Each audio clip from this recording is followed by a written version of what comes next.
What if I told you that procrastination is actually a form of wisdom, if you listen to it?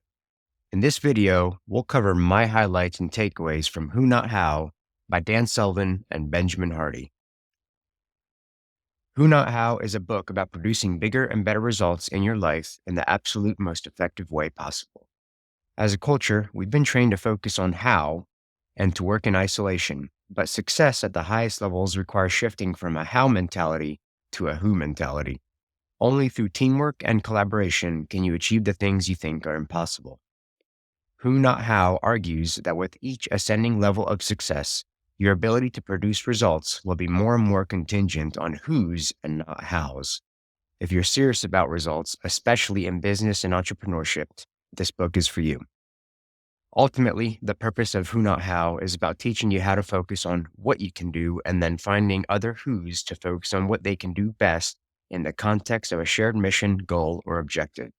The bigger your vision, mission, goal, or objective, the more you need whos and not hows. Your vision will also grow as you get more and better whos involved. When you develop collaborations, particularly with world-class talent, projects and businesses can quickly expand far beyond the initial concept. According to Harvard psychologist Dr. Robert Kegan, this is known as the term the transforming self. He considers it to be the highest form of psychological and emotional evolution. The most basic form of psychological development is the socializing self. This is when persons operate out of fear, anxiety, and dependence. You don't make your own decisions. You don't have your own goals. Instead, you are simply trying to be accepted by your peers and will conform to do so. The next level is the authoring self. The authoring self has much more independence. You have your own sense of self. You have your own worldviews, goals, and an agenda. However, you have a perceptual filter that you cannot see beyond. Everything you do is to confirm your bias and achieve your narrow goals. This is where most people stop in their development, unfortunately, highly convinced of their own perspectives and unwilling to alter those views. Finally, the transforming self differs from the authoring self in that rather than being individualistic and competitive, it is more relational and collaborative. When at this higher level, you engage in collaborative relationships for the sake of transformation. In transformational relationships, all parties involved give more than they take. There is an abundance mindset in the group. Rather than viewing people or services as a cost, as in the transactional mindset, everything is viewed as an investment, with the possibility of 10x or even 100x or even bigger returns. So now let's get to procrastination. Let's talk about it. Procrastination doesn't only stop your confidence from growing, you also limit your imagination, preventing yourself from seeking out bigger goals.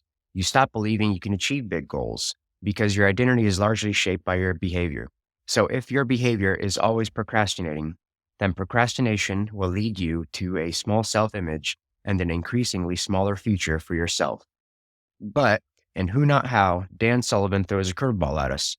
He suggests that procrastination is actually a form of wisdom. It occurs when you want something for yourself, but you probably lack the knowledge and capability to do it. It means you're not the right person to execute the plan to achieve it, at least not right now. You need a who to get you through whatever stage you're in, because at the moment, you're clearly not the who in possession of the needed knowledge or capability. If you were, you wouldn't be procrastinating. Procrastination is a very powerful signal telling you that it's time to get another who involved. You're stuck. You need help. Procrastination is wisdom if you listen to it. If you don't listen to it, then it's misery and mediocrity. You have two options when dealing with procrastination. The first option, which is the most common approach, is to ask yourself, how do I do this? This generally leads to more procrastination. How is what we've always been trained to ask. The second option, which is the more effective option, is to instead ask, who can help me with this? A variant of this would be, who can achieve this goal for me? Who has the skills, knowledge, connections, and expertise to get this done ASAP, as soon as possible? You need to develop asking who as your automatic response every time you think of a new goal or desire. By asking and finding a who, you'll have access to someone else's time, expertise, connections, and capability. You'll stop limiting yourself. This book goes very nicely with the book Give and Take by Adam Grant. As the book mentioned in the beginning, with each ascending level of success, your ability to produce results will be more and more contingent on whos and not hows.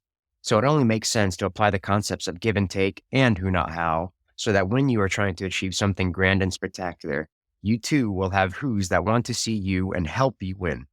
Remember this, it's easier to win if everybody wants you to win.